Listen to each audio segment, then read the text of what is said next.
আজকে আমরা জানব হজের ইতিহাস কোথা থেকে শুরু হয় এবং আনুষ্ঠানিকভাবে কবে থেকে হজ পালিত শুরু হয় এবং হজ কাদের উপর ফরজ।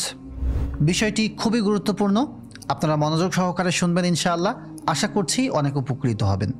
মূলত হজের ইতিহাস শুরু হয় হজরত ইব্রাহিম আলাইহিসসালাতু ওয়াসসালামের সময় থেকে।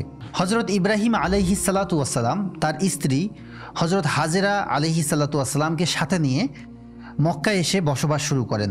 আল্লাহর নির্দেশে হজরত ইব্রাহিম আলাইহিসসালাতু ওয়াসসালাম তার পুত্র হজরত ইসমাইল আলাইহিসসালাতু ওয়াসসালামকে সাথে নিয়ে মক্কায় যান। সেখানে হজরত হাজেরা আলাইহিসসালাম হজরত ইসমাইল আলাইহিসসালাতু ওয়াসসালামের জন্য পানি আনতে দৌড়াদৌড়ি করেন।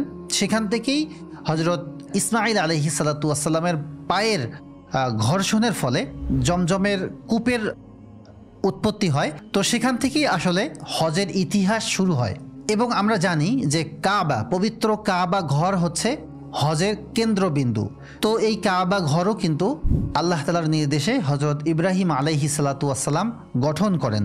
বলা হয়ে থাকে যে সর্বপ্রথম আদম আলাইহিসসালাতু ওয়াসসালাম আল্লাহর হুকুমে এই ঘর বানান। তো পরবর্তীতে হজরত নূহ আলাইহিসসালাতু ওয়াসসালামের সময় যে বন্যা হয়, সেই বন্যায় এই কাবা ঘর ভেঙে নষ্ট হয়ে যায়। পরবর্তীতে হজরত ইব্রাহিম আলাইহিসসালাতু ওয়াসসালাম আল্লাহ তাআলার নির্দেশে এই কাবা ঘরকে আবার গঠন করেন। তারপর ইসলাম প্রতিষ্ঠার পর হজরত মুহাম্মদ সাল্লাল্লাহু আলাইহি ওয়াসাল্লাম 630 খ্রিস্টাব্দে প্রথম আনুষ্ঠানিকভাবে হজ পালন করেন এবং তা মুসলমানদের জন্য মৌলিকভাবে ধর্মীয় কর্তব্য হিসেবে প্রতিষ্ঠিত হয়। ইসলামিক আইন অনুযায়ী প্রত্যেকটা মুসলমানের জন্য জীবনে অন্তত একবার হজ করা হচ্ছে আবশ্যক। তবে শর্ত হচ্ছে যে হজ করার মতো আপনার সামর্থ্য থাকতে হবে। অর্থাৎ হজের সময়ে আপনি যে হজ করতে যাবেন, হজের সফর এবং সেখানে থাকা, হজের সব কাজ সম্পাদন করা, আসা, সব কিছুর জন্য যে অর্থের প্রয়োজন সেটা আপনার কাছে থাকতে হবে। আর দ্বিতীয়ত হচ্ছে আপনার শারীরিক সক্ষমতা থাকতে হবে।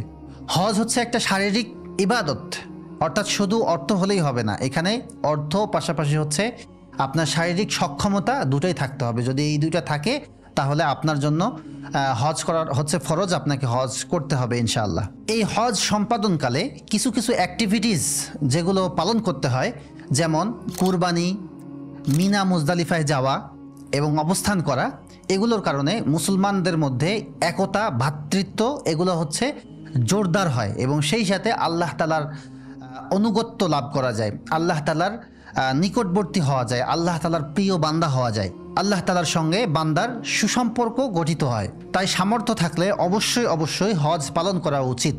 যারা হজ করতে পেরেছেন নিঃসন্দেহে তারা সৌভাগ্যবান ব্যক্তি, এবং যারা হজ পালন করতে পারেননি, যদি সামর্থ্য থাকে যত দ্রুত সম্ভব এটি পালন করার চেষ্টা করুন। কারণ আমরা জানি না যে আমরা কখন অসুস্থ হয়ে পড়ব, কখন আমাদের শারীরিক সক্ষমতা চলে যাবে।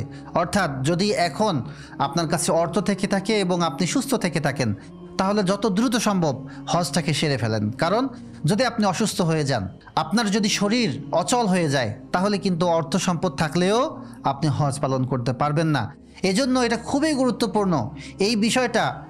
আপনি দেখবেন যে সমাজে এমন অনেক ধনী মানুষ আছে, তাদের অনেক অঢেল সম্পত্তি, কিন্তু তারা হজ পালন এখনও পর্যন্ত করতে পারে নাই, সেই তৌফিক তাদের হয় নাই। এটা খুব দুর্ভাগ্যের বিষয়। কারণ সামর্থ্য বা অর্থ সম্পদ এবং শারীরিক সক্ষমতা এটা খুব অল্প সময়ের জন্য, ক্ষণস্থায়ী একটা বিষয়। এটা থাকা অবস্থাতেই আমরা যেন এই গুরুত্বপূর্ণ ইবাদতটা পালন করতে পারি। আল্লাহ যেন আপনাকে, আমাকে, আমাদের সকলকে সেই তৌফিক দান করেন, আল্লাহুম্মা আমিন। তো আমরা যারা এখনও পর্যন্ত হজ করতে পারি নাই, হজ করার সামর্থ্য যাদের নাই, আল্লাহ তাআলা সকলকে সেই সামর্থ্য দান করুন, আল্লাহুম্মা আমিন। আর যারা হজে যাচ্ছেন ভবিষ্যতে, আপনাদের কাজ হচ্ছে যে হজটাকে পরিপূর্ণরূপে কিভাবে করবেন এই বিষয়গুলো সম্পর্কে জানা, জ্ঞান অর্জন করা এবং হজটাকে সঠিকভাবে পালন করে হজের মাধ্যমে নিজের গুনাহকে একবারে ধুয়ে মুছে সাফ করে ফেলা, এটা খুবই গুরুত্বপূর্ণ। এজন্য শুধুমাত্র কাগজপাতি রেডি করলেন, টাকা পয়সা রেডি করলেন এবং হজের প্ল্যানিং করলেন, হজ সম্পর্কে জানলেন না, এতে করে কিন্তু আপনার এই যে কষ্ট, এই যে শ্রম, এই যে অর্থ, সব কিছু কিন্তু বৃথা হয়ে যেতে পারে।